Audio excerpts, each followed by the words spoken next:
Guess where I am?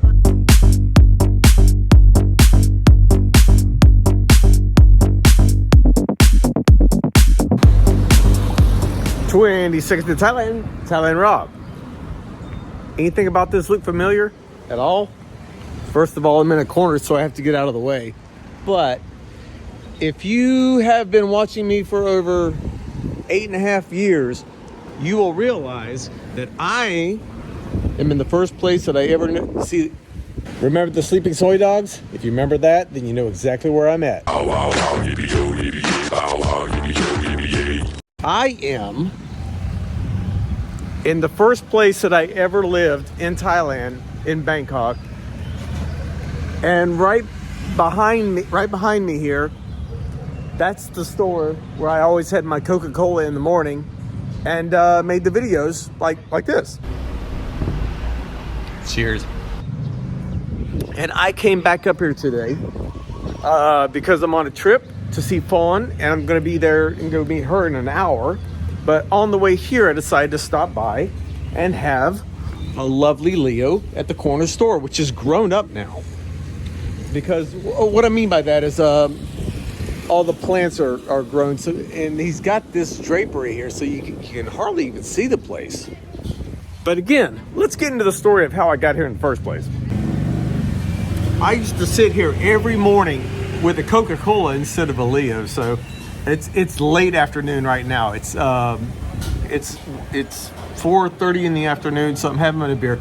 But I would always come up here and get my Coca-Cola and share a story about Thailand and what was new to me and what I found out about it. And as I would sit here, people would come by and shopping, and they'd look at me like, who is the crazy person talking on the camera in the phone? Exactly. And because except for where I live right now, I have always lived somewhere in Thailand where there is not any or many Farang and nobody speaks English. It's very, very, I mean, like, I have met no one here in this area that speaks English since 8 years ago when I lived here, and the family that took me in right down the road. Let me straighten the camera up. By the way, the battery on the camera I brought, the professional camera I brought today, the battery is gone bad, so I have to buy a new battery. But at least we have the cell phones that have good quality, right? Right. So I haven't been to this store in 3 or 4 years. And I've always said that Thai people have the best memory ever. Now, the husband, the man of the shop, he remembered me, but his wife did not. And that was actually more hurtful because she was the one that was trying to teach me English when I lived here. But she's forgotten about me. But he didn't. He remembered me, probably because of all of the Coca-Colas and Leos that I bought over the years over here. He's probably like, yeah, good customer, glad you're back. But I explained to him that I'm just back for a holiday and I'm visiting, and that's about it. Sounds like papaya salad going on back there. I'm not sure. But while I'm here, I thought I'd share a story about something that I saw and I forgot to tell you guys about. I was going to make a video one time about being blacklisted, but it's not actually about being blacklisted. It's about getting kicked out of the country, even without being blacklisted. And here's how the story goes. So I'm sitting in Phuket, in Patong Immigration, and I'm waiting to get a re-entry stamp in my passport. It's a very simple procedure. It's like getting a 90-day stamp. You go in, it doesn't cost much. I think it's 1,900, but I don't even remember, 1,900 baht or something. It's very quick and painless. And a guy walks in without a shirt on. And I saw him walking up the street, and he had no shirt on, and he walks into immigration, and I didn't pay attention, but they immediately kicked him out and told him to go back and put a shirt on, and he said, fine. I remember the very end of it. He said, fine, and walked out, and I figured out what was going on, that they were sending him to put a shirt on. He walked back to his motorbike and put a shirt on and came back in, and I didn't think really twice about it, because when I'm at immigration, the number one thing that I'm thinking about is getting out of immigration, because it's really just not a fun place to hang out and be, really, especially if you're by yourself. You're sitting there with your cell phone and you're bored and you're playing games, waiting until your name is called or your number is called. So anyway, I've got my head buried down on my phone playing Candy Crush or whatever the hell's going on. And then all of a sudden I see or hear a disturbance to my right. It's the same guy that didn't have his t-shirt on. And he had put the shirt on and come back in. Now, what you may or may not know about the Patong Immigration offices, there's a lot of volunteers at immigration, and at this particular one, there's a woman that volunteers. She doesn't get paid. All she does is help queue everybody for the staff of immigration to help expedite everyone's experience. The staff plus the people, the customers. So she's there helping out for free. And I guess this guy, no shirt, we'll just call him no shirt guy. And I don't know what country he's from. And I'm glad, because I don't want to even mention, if I knew what country he was from, I probably wouldn't mention it, because I don't want to, yeah, you know what I mean. So in Patong Immigration, there's about 10 to 12 chairs inside. Then there's a wall. Then there's the employees behind the wall. Behind the wall is about 4 employees working with the customers, and then 2 or 3 more that you can see in the background working. One is the superior officer. Of course, you can just tell by the demeanor and his actions that he's running it. He's not actually, trying to intervene with the customers. You can just tell that he's in charge of the place, or it appears that way. So here's what happened.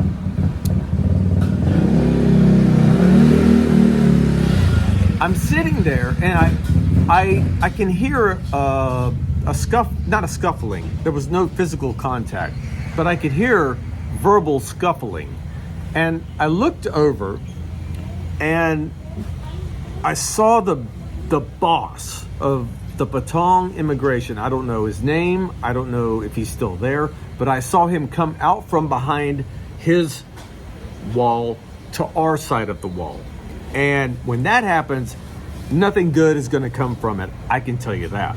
So I heard him politely ask the man to calm down and ask the man what the problem was. He did that more than 2 times. And then then shit got real. A few moments later. So apparently what had happened was, the young man without the t-shirt that went back outside and put the t-shirt on that came back inside was not happy with the timing and of his service there. He wanted things to get done quicker, and he didn't have the right paperwork, so he decided to take a verbal abuse out on the volunteer. When he did that, the shit hit the fan, and the boss came outside. The boss came outside politely. I will remind you, the boss didn't come out guns a-blazing. The boss of immigration of Patong came out and asked the man what the problem was. The man went off on him, saying that his staff was all this in a bag of chips and blah, blah, blah, blah, blah. And the Thai boss man told him point blank, you can leave now.